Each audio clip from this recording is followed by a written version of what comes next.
Vídeo de hoje, Carnaval, fruto do pecado.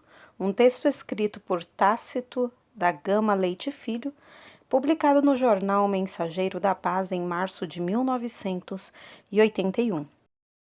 Seja bem-vindo ao Diário Pentecostal Historiando, análise histórica e crítica sobre o movimento pentecostal brasileiro. Se inscreva no canal e siga nossas redes sociais. O povo que não conhece a sua história está condenado a repeti-la.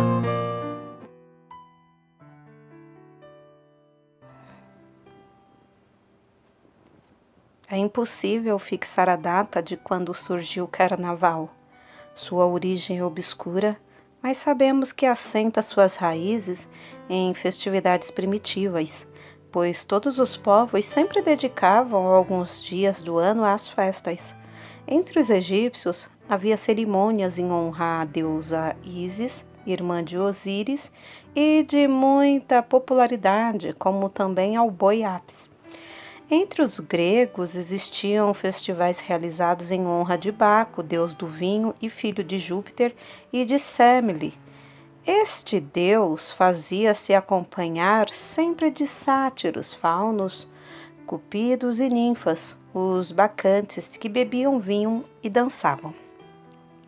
Os romanos possuíam suas lupercais, saturnais, bacanais, tendo assimilado ainda dos povos conquistados por suas legiões os seus rituais que eram acrescentados aos festejos realizados. Entre esse povo, essas práticas não atingiam somente a plebe. Os imperadores eram os que mais apreciavam esses festejos e, segundo a história, Nero, Calígula, Domiciano, Tibério e Heliogábulo costumavam participar assiduamente, disfarçados no meio do povo e locomovendo-se até os bairros mais imorais da cidade, onde a carnalidade era maior. Nero, que não respeitou a sua posição de imperador, trocando também a dignidade pela libertinagem, tinha uma conduta de verdadeira subversão moral, participando das orgias, das festas carnais em recantos de Roma. Nero era diferente, gostava de fantasiar-se de mulher e é considerado o primeiro travesti histórico do carnaval. Durante a Idade Média, o carnaval também foi bastante rígido, mas sem o extravasamento que tinha na antiguidade. Trouxe este período para a Itália todo o rigor de Roma, da Roma dos Césares, como também o carnaval. Em Roma, Florença, Turim e Nápoles, os festejos passaram novamente a dominar a população. Nestas cidades surgiram carros enfeitados com o objetivo de cada nobre superar seu colega pela magnificência de seu carro. As máscaras também surgiram na Itália, onde o povo já possuía o costume de ir ao teatro para ver os atores mascarados. O costume das máscaras, característica italiana, chegou a Roma por influência dos gregos. No século XVI, as máscaras foram muito usadas na Europa. O rei Carlos VI, em todas as festas, obrigava os convidados a se mascararem e, numa dessas ocasiões, foi vítima de um atentado quando vestido de urso. Henrique III, por sua vez, costumava dormir mascarado para recomeçar a farra tão logo acordasse. Esse costume continuou. Prova é que no tempo de Luís XIV, rei da França, todos se mascaravam durante os festejos carnavalescos. Durante a Revolução Francesa, o carnaval tornou-se mais restrito. No entanto, tão logo esta acabou. O povo caiu novamente na farra com o objetivo de saciar seus instintos orgíacos. O século XIX foi considerado o apogeu do carnaval europeu. E depois da Primeira Guerra Mundial, Momo tornou-se a figura principal no continente latino-americano, tendo como ponto de referência o Rio de Janeiro, Recife e Bahia.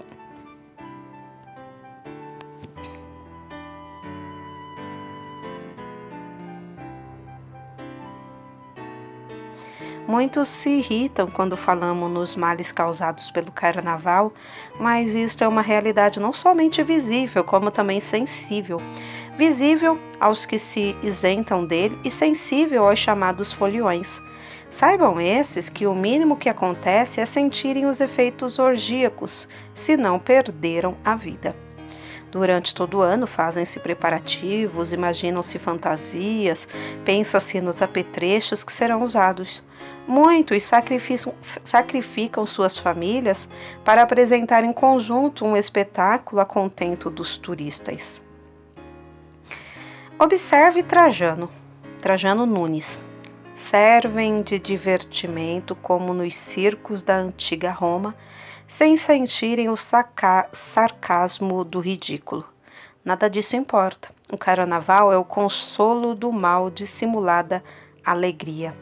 É o consolo da mal dissimulada alegria que explode na orgia mefistofélica de ostentar as regalias de reis e rainhas das eras extintas, pavoneando as simulacras vestimentas ou fantasias que lhes roubaram as minguadas refeições, indiferentes às crianças em farrapos e abandonadas.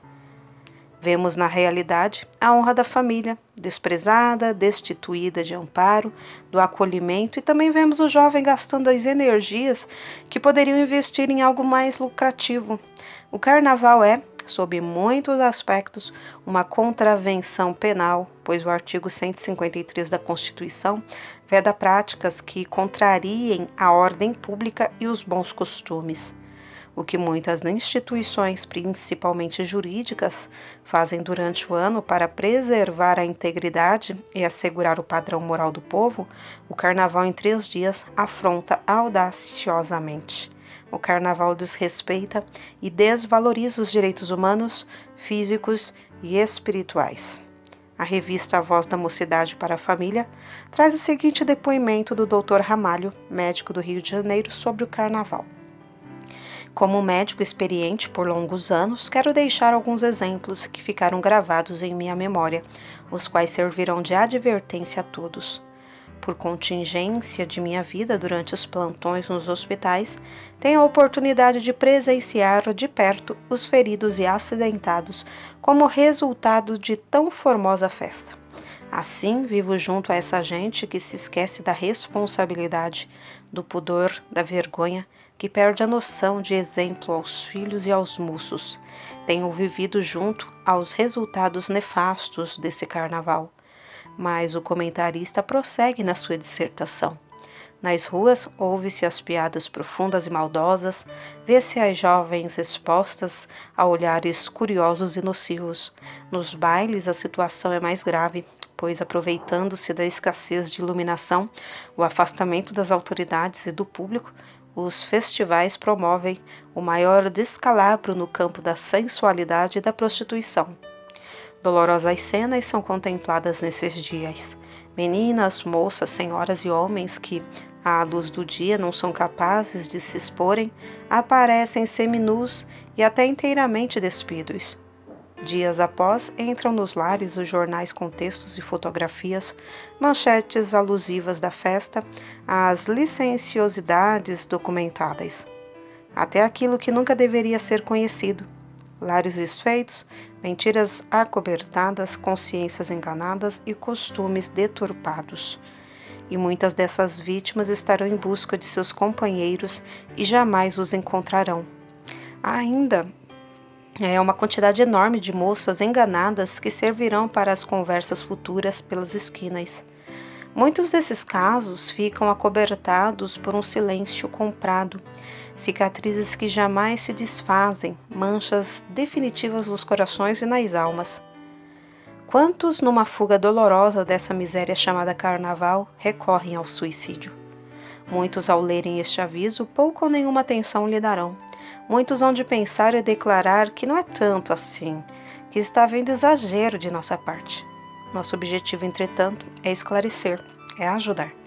A necessidade de o homem prezar o próprio corpo, honrá-lo, alimentá-lo, não prejudicando a própria saúde, não se esfregando a orgias, à prostituição, ao descanso moral, não destruindo a própria personalidade.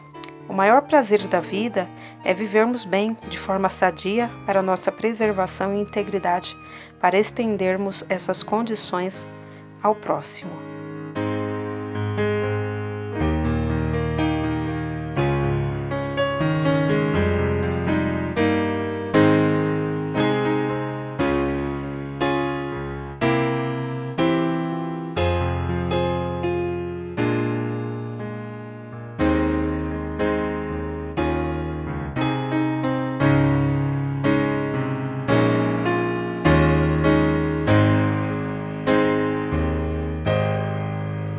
Porque nada podemos contra a verdade, senão pela verdade. Segunda carta aos Coríntios 13:8. Se você gostou do conteúdo deste vídeo, se inscreva no canal, deixe o seu joinha, compartilhe e ative o sininho para receber do YouTube as notificações dos novos vídeos.